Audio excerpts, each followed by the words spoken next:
যে জামাইগুলো আছে যারা হচ্ছে শ্বশুরবাড়িতে গিয়ে প্রপার ভাবে আপ্যায়ন পায় না, তাদের জন্য হচ্ছে সবার জন্য হচ্ছে মূলত শ্বশুরবাড়ি। যতটুকু শাশুড়ির কাছে গেলে আপ্যায়ন পায় ঠিক তার চেয়ে বেশি তার ট্রাই করবো। যত জামাইরা আছে সবার উদ্দেশ্যে একটা কথাই বলবো, শ্বশুরবাড়ির এরকম মজাদার আইটেমের খাবার যদি একবার কেউ না ট্রাই করেন তাহলে অনেক বড় কিছু মিস করবেন। সো সবাইকে একবার হলেও আসতে হবে এরকম শ্বশুরবাড়ির মজাদার আইটেমগুলো ট্রাই করতে এবং শাশুড়ির হাতের মজাদার রান্না ট্রাই করতে। এই শ্বশুরবাড়িতে আসলে শালা শালি শ্বশুর শাশুড়ি সবার আপ্যায়ন পাবে, কারো আপ্যায়ন অভাব পড়বে না ইনশাল্লাহ। গুণে মানে খাবারের সেরা শ্বশুরবাড়ির রেস্তোরাঁ। আমার কাছে লাগে শ্বশুরবাড়ির মানুষরা এদিক থেকে এসে শিখতেও পারে।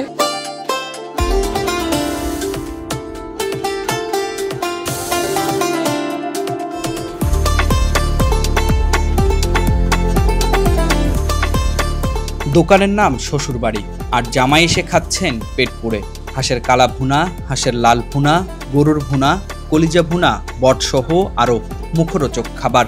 উত্তরার দিয়াবাড়িতে ছোট্ট এই টিন শেডের দোকানটি শ্বশুর শালা শালি সব যেন ব্যস্ত জামাইদের আপ্যায়ন করতে। অনার্স পড়ুয়া শিক্ষার্থীর পড়াশোনার পাশাপাশি ছোট্ট এই দোকানটি যেন ঢাকার জামাইদের এক স্বাদের উৎসব। ছোট দোকানটির পেছনে আছে অনার্স পড়ুয়া শিক্ষার্থী মিমের জীবনের এক সংগ্রামের গল্প। পড়ালেখার পাশাপাশি হাতে তুলে নিয়েছেন খুন্তি আর হাঁড়ি পাতিল। জীবনের চ্যালেঞ্জকে আলিঙ্গন করে গড়ে তুলেছেন এমন এক জায়গা যা এখন শুধু খাবারের দোকান নয়, ঢাকার জামাইদের এক মিলন মেলা। এই দোকানের পরিবেশে ঢুকলে মনে হয় আপনি বুঝি শ্বশুরবাড়ির উঠানে এসে পড়েছেন। এখানে জামাইদের জন্য যেন রাজকীয় আয়োজন। হাঁসের কালা ভুনা, হাঁসের লাল ভুনা, গরুর মাংসের ভুনা, কলিজা ভুনা, বটসহ আরও নানা রকম ঘ্রাণে ভরা ঘরোয়া খাবার। প্রতিটি পদে যেন বাড়ির মানুষের ভালোবাসায় মেশানো। জামাইদের যত্ন যেন কোনো কমতি না হয়, তাই তো নিজের হাতে খাবার পরিবেশন করছেন শাশুড়ি। এই জায়গাটার নাম হচ্ছে জামাই বাজার। ফার্স্ট অফ অল তার জন্যই হচ্ছে এই দোকানটার নাম দিয়েছি হচ্ছে শ্বশুরবাড়ি। এই ঢাকার যে জামাইগুলো আছে যারা হচ্ছে শ্বশুরবাড়িতে গিয়ে প্রপার ভাবে আপ্যায়ন পায় না, তাদের জন্য হচ্ছে সবার জন্য হচ্ছে মূলত শ্বশুরবাড়ি।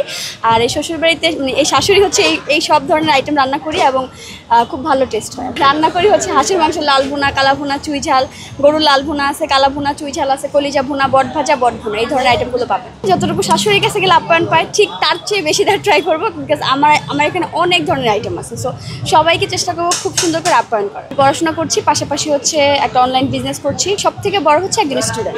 বিকালের পর থেকে আমি অবসর সময় আমার কাটে, তো ওই চিন্তা করে যে বিকালের পর থেকে আমার কিছু করতে হবে। সো ওই যেহেতু রান্নাবান্না একটু ভালো পারি, সো ওই জন্য আসলে এই দিকটাতে আসা। এটা যেহেতু একটা রাস্তার ধারে একটা ফুড করে মানে বিজনেস করবো, সো এটা তো আসলে পজিটিভভাবে কেউ নিবে না, এটাই স্বাভাবিক। বাট ফার্স্টে তো অ্যাপ্রিসিয়েট করে নাই। ফার্স্টে যেহেতু রাস্তার ধারে বিজনেস করবো সবাই বারণ করেছে, বাট যখন দেখেছে যে আমি সৎভাবে ইনকাম করতে যাচ্ছি বা সৎভাবে কাজ করতে যাচ্ছি, তখন সবাই আসলে সাপোর্ট দিয়েছে। ঢাকার যত জামাইরা আছে সবার উদ্দেশ্যে একটা কথাই বলবো, শ্বশুরবাড়ির এরকম মজাদার আইটেমের খাবার যদি একবার কেউ না ট্রাই করেন তাহলে অনেক বড় কিছু মিস করবেন। সো সবাইকে একবার হলেও আসতে হবে এরকম শ্বশুরবাড়ির মজাদার আইটেমগুলো ট্রাই করতে এবং শাশুড়ির হাতের মজাদার রান্না ট্রাই করতে। ঢাকার জামাইদের সবচেয়ে প্রিয় ঠিকানা এখন শ্বশুরবাড়ি। খাবার খেতে আসা জামাইরা বলছেন শ্বশুরবাড়ির লোকজন জামাই বাজারে এসে এই শ্বশুরবাড়ির আপ্যায়ন দেখে যেন শিখতে পারে জামাই আদর। আর তাই তো পরিবার পরিজনকে নিয়ে সন্ধ্যা হলেই ভিড় জমাচ্ছেন জামাইরা। শাশুড়ির ব্যবহার ভাই এটা খেলে পরে বোঝা যাবে আপ্যায়নটা কিরকম। আমার কাছে লাগে শ্বশুরবাড়ির মানুষরা এদিক থেকে এসে শিখতেও পারে। যদি আমার শ্বশুরবাড়ি আমি অনেক ভালো আপ্যায়ন পাই, আর তিনিও আমাদের রিয়াল শাশুড়ির মতো আপ্যায়ন করে আমাদের খাওয়া হয়েছে। এই যে শ্বশুরবাড়ি যে ধরনের এন্টারটেনমেন্ট হয়, এখানেও কিছুটা সে ধরনের এন্টারটেনমেন্ট হচ্ছে আর কি। শ্বশুরবাড়ি তো মধুর হাড়ি, এটা মোটামুটি বাঙালি সবাই জানে। তো মধুর হাড়ি বলতে তো আমরা কিনে খাচ্ছি, তাহলে কিভাবে বুঝবো? পরিবার যদি কাছে থাকে বা দূরে থাকে, যারা শ্বশুরবাড়িতে আপ্যায়ন পান না অবশ্যই এখানে আসবেন। মোটামুটি খাবার এভারেজ চলে, সবই ভালো, খাবারও মজা আছে। আসলে শ্বশুরবাড়ি কি এখনো তো বিয়ে শাদী করি না, শ্বশুরবাড়ি কেমন একটা আহ্বান আছে বা ইয়ে আছে, সেটাও এখনো মজাটা পাই নাই। তো বাট হইলো এখানে আসার পর মানে যদিও বিয়ে করি নাই, যে জাস্ট শ্বশুরবাড়ির লেখা দেখে যে আসে বসলাম, যে একটু শ্বশুরবাড়ির একটু ফিলিংসটা নিয়ে আর কি, যে কেমনটা লাগতেছে। শাশুড়ি ফিল হইতেছে, শাশুড়িরা শ্বশুরবাড়ি গেলে এরকম খানা দানা দেয়, সেই হিসেবে অনেক সুন্দর ভালো লাগতেছে। খাবারটা খেতে পাচ্ছি, কিন্তু একজন মানুষের যে গ্যাপটা ওইটা থেকেই যায়, এটা বলছি। কিন্তু খাবার 100% ওকে, অসম্ভব স্বাদ। এখান থেকে আমি খাবার অনেকবার এখানে খেয়ে যাই এবং বাসায় নিয়ে যাই। আমাদের জন্য ভালো শ্বশুরবাড়ি, ঠিক আছে। শ্বশুরবাড়ির আপ্যায়ন কেমন হয় আমরা তো আসলে মেয়েরা শ্বশুরবাড়িতে অত ওইভাবে জানি না, এখানে এসে বুঝতে পারি হ্যাঁ শ্বশুরবাড়ির আপ্যায়ন এমন। কেউ বানাচ্ছেন রুটি, কেউ পরিবেশন করছেন খাবার, আবার কেউ বা খোঁজ রাখছেন জামাই আপ্যায়নের দিকে। প্রতিদিন বিকেল থেকে জমে ওঠে এই আসর। কেউ জামাই, কেউ বন্ধু, কেউ আবার শুধু খাবার প্রেমী। আশেপাশের এলাকা ছাড়িয়ে দূর দূরান্ত থেকে লোকজন ছুটে আসছেন একবেলা মন ভরে খেতে। শ্বশুর, শালি, শালা রূপে দোকানের সবাই মিলে যেন আন্তরিকতায় গড়ে তোলে এক পরিবার। মিষ্টি, আপেল, মালটা, কমলা অনেক কিছু শ্বশুরবাড়ি গেলে নিয়ে যেতে হয়, তাই না?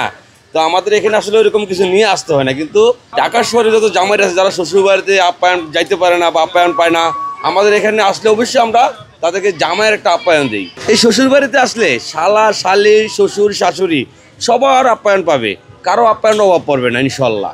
গুণে মানে খাবারের সেরা শ্বশুরবাড়ির রেস্তোরাঁ। এই রেস্তোরাঁতে অবশ্যই আসবেন। দিয়াবাড়ি জামাই বাজারে শ্বশুরবাড়ি একটাই রেস্তোরাঁ। খাবার যতটা মুখরোচক, পরিবেশ ততটাই আন্তরিক।